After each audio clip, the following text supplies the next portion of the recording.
Hey, this is Jim of silentjimdotcom. You can't see me, but you can see hopefully the content that's on my screen right now.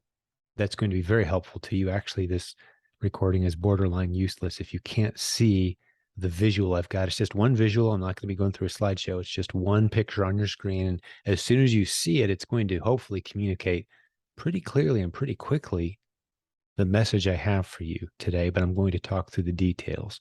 So what are we doing today? We're talking about 4 of the many different ways that you can earn money on Amazon, the 4 business models that we see most prominent in our community of 70,000 business building warriors from around the world. You can go to silentjim.com. I'm Jim, Jim, silentjim.com, and jump into that free Facebook group. You can see the other things that we have to offer there, including multiple podcasts where we've interviewed our very successful students from around the world, sharing their stories, sharing details, how they built, what they built. And of those people, they are using these 4 business models that you can see at the top of the image that I've got on your screen today as you're watching this video. Those 4 models are private label, branded bundles, PPP, and REPLENS. So what are those 4 models? What's that about? I'll tell you what each of those are if you're unfamiliar. And then we've got a circle shape below here. And we've got 5 different ways we're going to analyze these 4 different models. So we got 4 models being analyzed in 5 different categories, if you will. So starting at the top, the first category I'd like to evaluate these 4 against is ease of startup. The next is the cost of the startup. Third is your odds of success, meaning as a bunch of students go through it, how many of them actually succeed? Next, how automatable is it? Finally, how sellable is your business? Are you building an asset?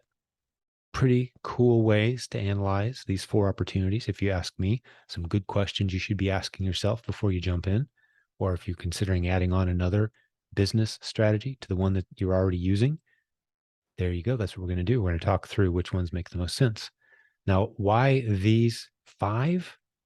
Because we want to give you the best chance of actually picking the business model that works for you. And we think asking these questions gives you the best chance. Now, to make things as clear as possible as you're looking at this graph, some people don't like graphs. Some of you looked at this instantly and get it. Others, you're not quite there yet, and they haven't quite given you enough information for most people to understand what you're looking at yet. But with what I'm about to say next, this graph should start to look pretty significant to you, pretty interesting to you. And you may not have drawn the lines right where I did, but you probably would have drawn them pretty close once you've hung out in their community for a while around hundreds of people who are doing these different business models. So the 0 at the middle of the target represents the worst case scenario for the measurement of this business model. So for example, what's the worst case scenario for ease of startup on a business model? The worst case scenario is you're probably not going to like this business model. It will take you years and years and years and years to even learn the beginning skills. It's going to be so difficult you can't imagine.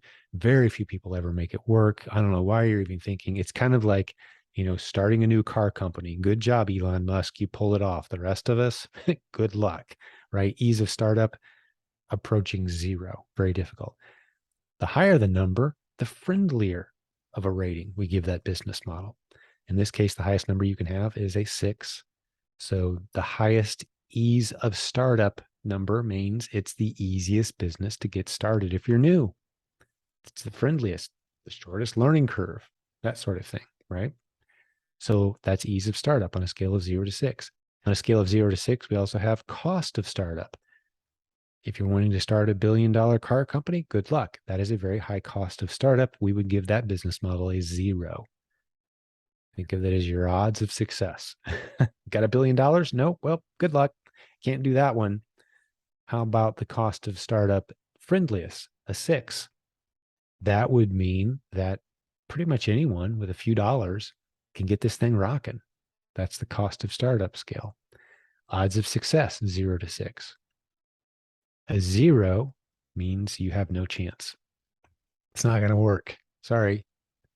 6 means you got a pretty high odd chance. If you follow the system that we have, you got a pretty high chance of making money, or worst case scenario, breaking even based on the cost of startup. If you look at that, I haven't spent a lot of money and I got a pretty high odds of success. That sounds like an attractive model, right? Then we look at how automatable is this business. Can I expect to have to get up out of bed every day and work till I drop every day to make this thing work? That would be a 0. It's not automatable. It's all relying on you. A bunch of people got to work really hard all day, every day to make this thing work. Or a 6, meaning you can kind of grow a team and automate it and put software in place and hire some virtual assistants, and this thing kind of runs itself.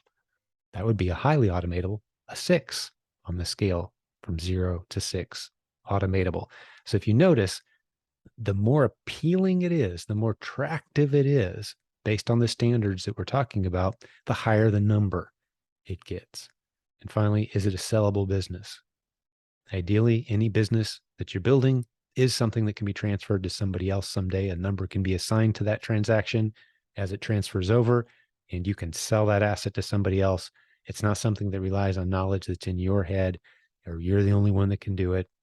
You're the celebrity at the center. How do you sell that to somebody else? That's going to be tricky to do. How does a great musical artist sell their talent to the next person to continue their legacy? That's hard. That would be a 0. It's not a sellable business model. No matter how big and successful you are as a singer, you can't make somebody else you, so people go to the concerts and see someone that looks like you. That's a very hard business to transfer. It's not sellable as an asset. You can sell the rights to your music. I'm not getting technical, but how hard is it to sell that business? That would be a 0 if it's difficult. If it's easy to sell and there's going to be a lot of potential buyers, that would be a 6. Sellable business. You tracking with me? Hopefully you're enjoying this and it's starting to make some sense if you're looking at the visual. So again, the 4 business models, I haven't explained what those are exactly. Many people will know, but I'm going to talk through real quick what each of these 4 models are. We start 95% of all of our new students right here, top right-hand corner, REPLENS. That's the green line on this graph. And you can start to see why we start new sellers there. What's PPP? That's proven product partnering. That's helping brands that aren't on Amazon yet get on Amazon, and you get paid a percentage. We have people in our community that do just that. It's very lucrative. It's a way to diversify. It's a way to get multiple Amazon accounts out there paying you a cut of their success. It's not for brand new sellers. As you can see, ease of startup score of 2, but it is a beautiful model. We'll talk more about that one in a minute, as well as the others. Branded bundles. What is that? Branded bundles is one of the easiest ways to start to step into having your own product that you can list on Amazon without the worries of competitors listing against you on that same ASIN, that same Amazon listing. Branded bundles. What's a branded bundle? It might be some cleaning supplies, some popular, well-known brands that you recognize, mixed in with some monogrammed towels that you've had made that only you can make because it's got your trademarked logo on it. Or it could be some kind of snack pack with a bunch of different snacks put into a box that has your brand and your label on it, along with some other items that only you can get your hands on, some branded popcorn boxes or something, right? So you got a branded bundle. That's talked through in a module called provenbrandbuilding.com. You can buy the course there, or it's one of the many modules included inside of the Proven Amazon course. The Proven Amazon course, as a reminder, is our collection of all the Amazon training that we've ever created in the past 12 years that served thousands of students. It's always getting better, always improving. You pay a small monthly fee. You get all of it anytime you need it. And we keep making it better and better all the time. Our live events eventually end up in there. All the content courses that we create, it ends up in there. The stuff people are paying for individually, you get it all, small monthly fee. The branded bundles course is one of the courses in there, as well as, while we're on the subject, the provenproductpartnering.com. That's a course, provenproductpartnering.com, that you can go buy separately by itself, or it's in the Proven Amazon course, one of the modules. REPLENS, it's all in the Proven Amazon course. We step you through it. That's where we start most sellers, actually. Finally, private label. That's the 4th and final business model that we're going to talk about today. These are the 4 most popular business models in our community for Amazon sellers. What's private label? Well, that's launching a new product on Amazon, something that has your brand on it. Maybe you imported it from China, that sort of thing. Private label. We do not start new sellers there. Almost never do we start new sellers there. Why? Because you've got a very high rate of failure. And if you look down on our graph, on our ease of startup scale, as we move back down to the graph, what score did we give private label? We gave it our lowest score. We gave it a 1. On a score of 0 to 6, it gets a 1. Very difficult to start, very time consuming and costly as well. If we move to the right, costs of startup, not attractive. You're going to be spending some money, not newbie friendly. What are your odds of success? Man, not good, especially if you're new. Now, if you want to bump this blue line out on the odds of success, have it approach a 4 or a 5 and have much higher odds of success, what do? You start one of the easier models first, such as replens, and you grow into it. You mature into the opportunity. But I'm looking at this saying, hey, if I'm new, what are my odds of success? Private label, really low. And as we look at the private label opportunity, we move down to how automatable is it? Now it starts to get pretty attractive. And this is why so many people are excited about selling that business opportunity, because you can talk about a business that's very automatable and very sellable. If you can actually launch a brand successfully, yeah. But then you've got those pesky little facts over here. The ease of startup, not good. Cost of startup, not good. Odds of success, especially if you're new, not good. However, selling a private label brand on Amazon, very automatable business. Yeah, you just order more when you need it. You can put someone else in charge of that. It's a very sellable business. You get a brand that's successful. Yeah, push it off to somebody else, an aggregator. Someone else wants to buy that brand. Beautiful. But getting to that point is the challenge. And we don't even try to get new sellers into private label for the reasons I've listed and many, many more.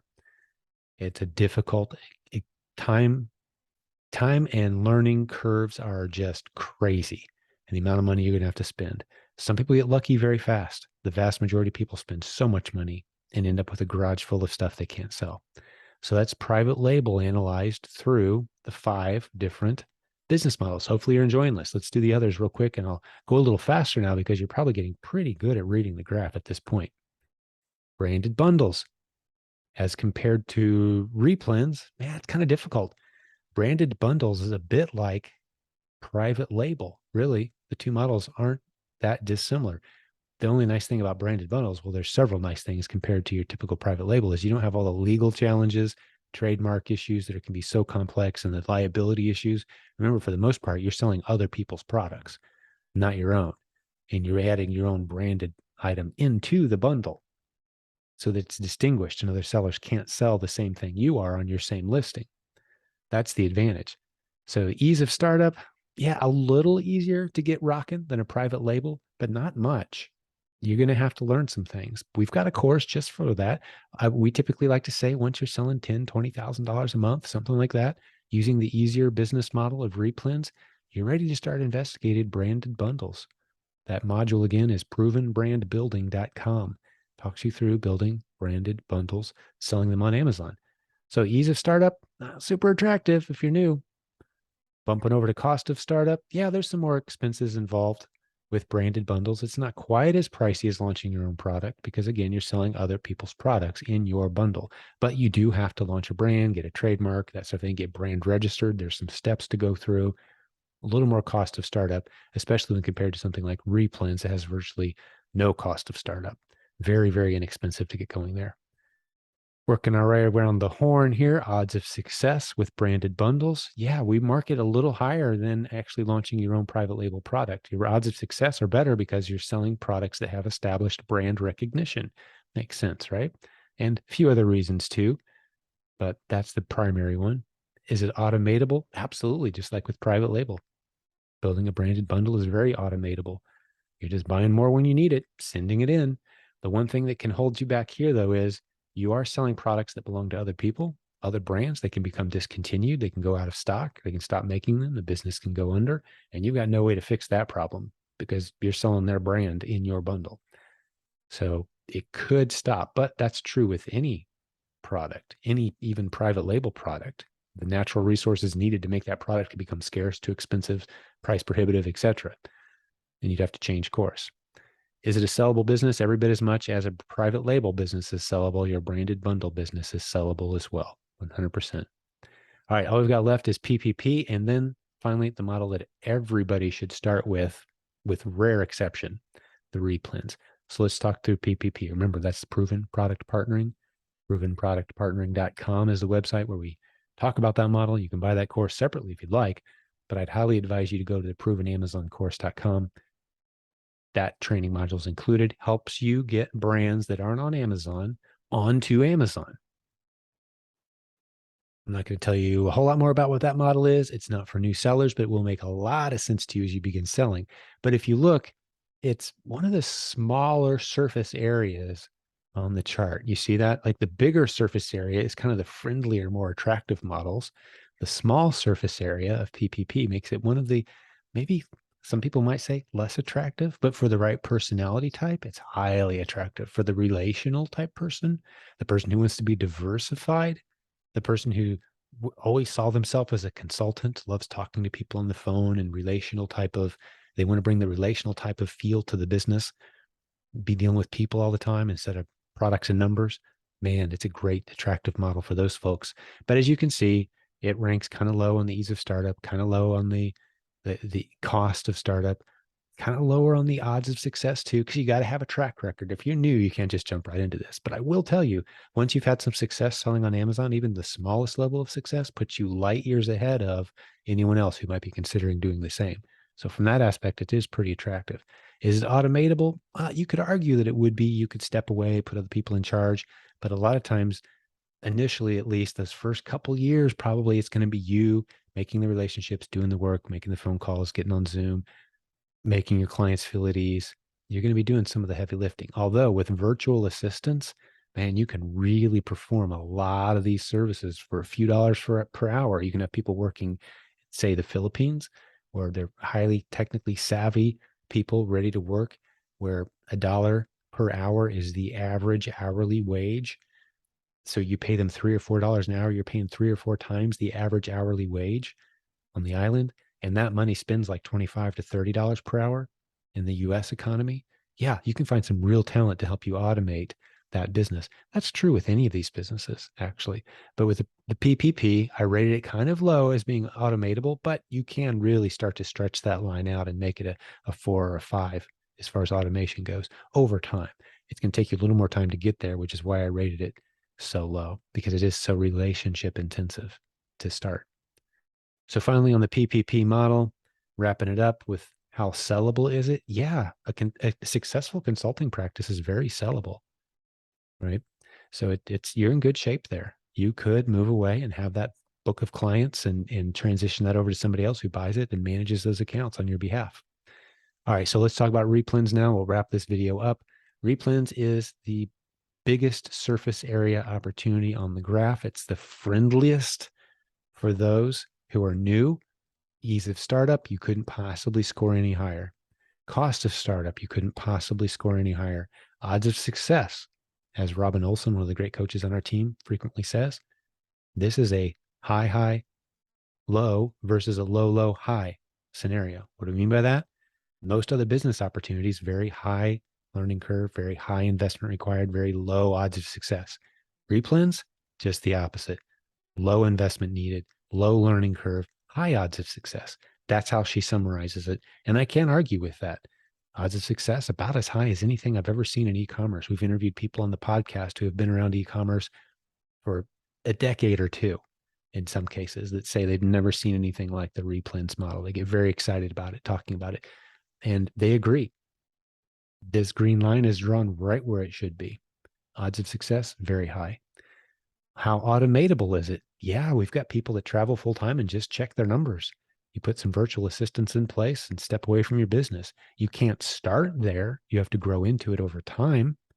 I don't know of anybody who successfully fully automated their business in less than a year. It takes some time, effort, energy. You're going to have to make some mistakes, learn the systems, hire the right people, fire the wrong people. It's going to take some time to do it, but it's very automatable. Is it a sellable business? Well, it depends on how automated it is, how turnkey it is. If it's not something that you can just hand over to somebody else and they can take off and run with it, but there's 1,000 things a month that you have to do personally, that's not an attractive business for anyone to buy. And it has the reputation of being not that sellable because of the complexity of it. But if you can get it automated, I would argue that it's very sellable. And we're seeing companies, aggregators that are paying a lot of attention to people with replens businesses because they're starting to see how it is maturing into an automatable system. All right. Hopefully this has been helpful to you, helps steer you in the right direction. And this visual should make a lot of sense to you now. Basically, the summary of this visual, again, is the bigger the surface area of the shapes on your screen here, the more room it's taking up, the friendlier that business opportunity is, especially for new sellers. So the smallest shape, I'd consider that maybe the least friendly place to start. Biggest surface area, the friendliest place to start. And you can kind of start to make your decisions based on these 5 factors as you're looking where you should go next. And if you haven't read between the lines, I'm pushing you pretty aggressively in the direction of considering replens based on my analysis. If you have some alternative ideas, you think you've got a different set of facts where you should move some of these lines up or down in different directions, if I've mistreated any of these business opportunities, treating them either too kindly or too aggressively negatively, please let me know. I'd love to hear your feedback. But this video is for our community's consumption. They're going to, hopefully this video is going to encourage you and equip you to take the next right steps forward in your business. And I think I'm going to end it right there. So thanks for hanging out with me. It's been a pleasure hanging out with you, and we'll have more great podcast episodes and content for you very, very soon. We'll talk to you then.